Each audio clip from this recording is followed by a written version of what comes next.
ஆப்கி பார் 400 பார்ன்னு சொல்லி நாங்க இந்த எலெக்ஷன்ல 400 தொகுதிக்கு மேல ஜெயிச்சு பயங்கரமான அரசு அமைக்க போறோம்னு சொன்ன பாஜக வெறும் 240 தொகுதியை ஜெயிச்சு கூட்டணி கட்சிகளோட ஆதரவோட மைனாரிட்டி அரசா அமைய போகுது. இந்த நிலையில தான் பாஜக இந்த தேர்தலில் தோத்ததுக்கான சில காரணங்களை பார்க்க வேண்டியது இருக்கு. பாஜகவோட தோல்வியை வீழ்ச்சியை வெறும் எண்ணிக்கையா மட்டும் நம்ம பார்த்துக்க முடியாது. ஏன்னா போன பாஜக அரசுல, அதாவது அபரிவிதமான பெரும்பான்மை அரசுல 13 அமைச்சர்களா இருந்த முக்கிய ஸ்டார் வேட்பாளர்கள் இந்த எலெக்ஷன்ல தோத்துருக்காங்க. இதற்கான காரணமா என்ன இருக்க முடியும்? குறிப்பா மினிஸ்டர்ஸ் தோத்துருக்காங்க. ஸ்மிருதி இரானில இருந்து நம்ம தமிழ்நாட்டை சேர்ந்த எல்முருகன் வரைக்கும் அடைஞ்ச தோல்வியை வெறும் வேட்பாளர்களின் தோல்வியா மட்டும் பார்க்க முடியாது. ஏன்னா ஒவ்வொரு மினிஸ்ட்ரிலையும் பாஜக அரசு ஏற்படுத்தின தாக்கங்களும் தவறான விளைவுகளும் தான் இந்த தேர்தலில் பாடம் புகட்டி இருக்குன்னு சொல்லலாம். அந்த விதத்துல தோத்து போன 13 மினிஸ்டர்களும் அவங்கவுங்க துறைகளில் ஏற்படுத்தின முக்கிய விளைவுகளை இந்த வீடியோல பார்ப்போம். டிவி பார்வையாளர்களுக்கு வணக்கம்.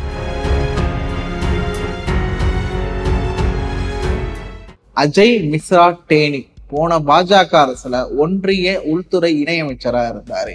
இவர் பேரை சொல்றதை விட இவர் செஞ்ச ஒரு சம்பவத்தை சொன்னா இந்தியாவே கொதிச்சு எழும். அதாவது புதிய வேளாண் சட்டத்தை கண்டிச்சு உத்தரப்பிரதேச மாநிலம் லக்கிம்பூர் கேரியில விவசாயிகள் போராட்டம் நடத்தினாங்க.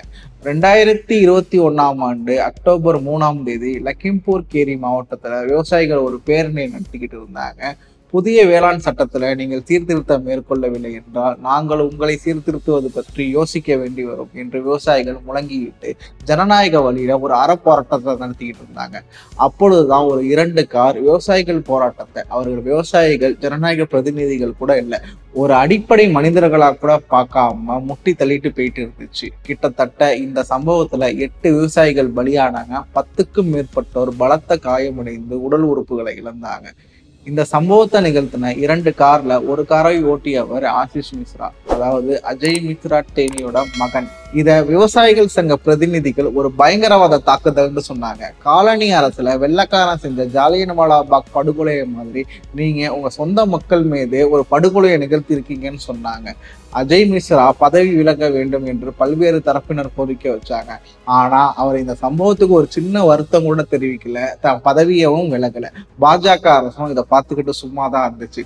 இந்த தேர்தல்ல பாதிக்கப்பட்ட அந்த சாமானிய மக்கள் அஜய் மிஸ்ராக்கு ஒரு பாடம் புகட்டியிருக்காங்கன்னே சொல்லலாம். ஏன்னா கேரி தொகுதியில நின்ற அஜய் மிஸ்ரா சமாஜ்வாடி வேட்பாளர் உட்ருகாஸ் வர்மாட்டா தோத்துருக்காரு. அர்ஜுன் முண்டா போன அரசுல பழங்குடியினர் நல அமைச்சராக இருந்தாரு. இந்த தேர்தல்ல ஜார்க்கண்ட்ல குண்டி தொகுதியில நின்று கல்சாரா முண்டா, அதாவது காங்கிரஸ் வேட்பாளர்கிட்ட தோத்து போயிருக்காரு. இவர் அடிப்படையில ஒரு பழங்குடியினரா இருந்தாலும் பாஜக அரசு கொண்டு வந்த பொது சிவில் சட்டத்தை தீவிரமா ஆதரிச்சாரு. பொது சிவில் சட்டம்ங்கிறது பழங்குடியினரோட பண்பாட்டையும் நாகரிகத்தையும் அவங்களோட அடையாளத்தையும் சிதைக்கிற விதமா இருக்குன்னு பல்வேறு பழங்குடியினர், அதாவது இந்தியா முழுக்க உள்ள பல்வேறு பழங்குடியினர்கள் போராடினாங்க. ஒரு கட்டத்துல ஒன்றிய அரசே இது பழங்குடியின மக்களுக்கு பொருந்தாதுன்னு சொன்னாலும் இவர் தன்னோட வாதத்தை விட்டு கொடுக்கல. பொது சிவில் சட்டம்ங்கிறது பழங்குடியின மக்களோட உரிமையை எதுவும் பறிக்காதுன்னு சொன்னவரு ஹேமந்த் சோரன் போன்ற தலைவர்களை விமர்சிக்கிற விதமா சிலர் தங்கள் ஊழலை மறைக்கிறதுக்கு தான் பழங்குடியினர் அடையாளத்தை பூச்சிக்கிட்டு இருக்காங்கன்னு விமர்சிச்சாரு. இது மொத்த பழங்குடியின பிரதிநிதிகளையும் அவமானப்படுத்துற விதமா இருந்துச்சு. இந்த தேர்தல்ல அவங்க மொத்தமா அதற்கு பதில் சொல்லியிருக்காங்க. ரஜீர் சந்திரசேகர் கேரளாவை சேர்ந்தவர். போன அரசுல எலக்ட்ரானிக்ஸ் அண்ட் இன்ஃபர்மேஷன் டெக்னாலஜி துறை அமைச்சரா இருந்தாரு.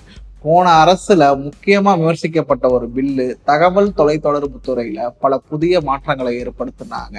சாமானியன் பயன்படுத்துற சமூக வலைதளங்கள் தொடங்கி இணைய ஊடகங்கள் அனைத்திலும் தீவிர கண்காணிப்பை கொண்டு வந்தது பல்வேறு தரப்பாலையும் கடுமையா விமர்சிக்கப்பட்டுச்சு.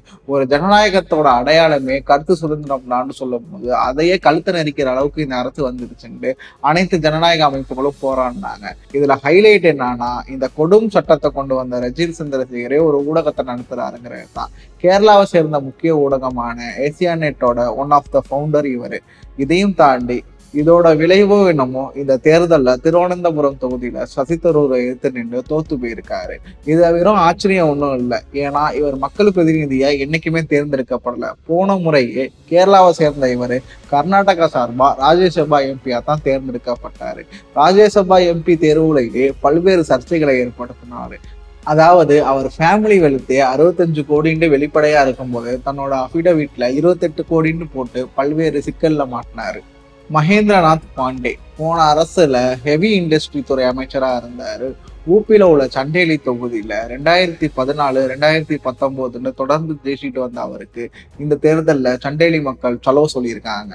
ஏன்னா இவர் தன்னோட ஆரம்ப காலத்துல இருந்தே ஒரு வன்முறையான அரசியலையே மேற்கொண்டுகிட்டு வந்திருக்காரு. தீவிர RSS உறுப்பினரான இவர் ராமஜன்ம பூமி இயக்கத்துல செஞ்ச சில செயல்கள் மூலயமா தேசிய பாதுகாப்பு சட்டத்துல கைது செய்யப்பட்டாரு. எதிர்கட்சி தலைவர்கள் அனைவர்களையும் போற போக்குல பேசுறதும் தவறாக விமர்சிப்பதும் இவரோட அடையாளம். ஒரு கட்டத்துல பகுஜன் சமாஜ்வாடி கட்சி தலைவர் மாயாவதி அவர்களை ஒரு பெண்ணுங்கிறதுக்காண்டியே தரம் தாழ்ந்து பேசினதுக்காக கடந்த அரசுல பயங்கரமாக விமர்சிக்கப்பட்டாரு. காஷல் கிஷோர் ஹவுசிங் அண்ட் அர்பன் மினிஸ்டரா இருந்தாரு. ஊபியோட மோகன்லால் கஞ்சில 2014-19 ஜெயிச்சாலும் இவர் செஞ்ச ஒரு சம்பவம் இந்த தேர்தலில் தோக்க காரணமாயிருக்கு.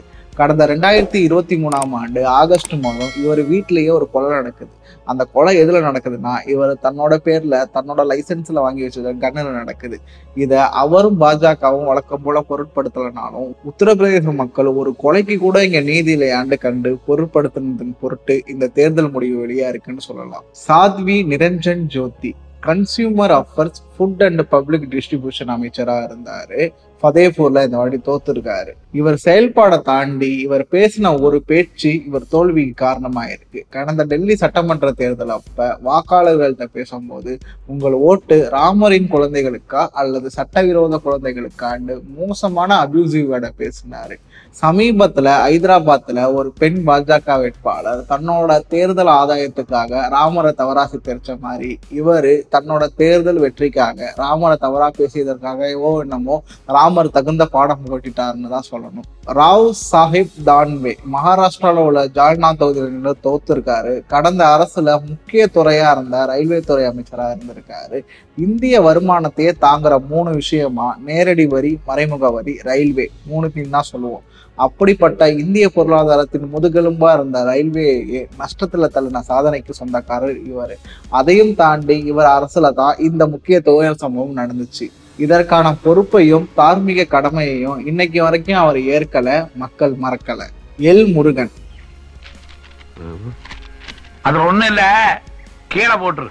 எல் முருகனோட தோல்விக்கு ஸ்பெஷல் காரணமா ஏதோ இருக்காதுன்னு சொல்லலாம். ஏன்னா இது வரைக்கும் அவர் மக்கள் பிரதிநிதியா நின்று ஜெயிச்சது இல்லை. அதையும் தாண்டி இந்த தேர்தலை தோக்க போறோங்கிறது அவருக்கே தெரிஞ்சிருக்கு.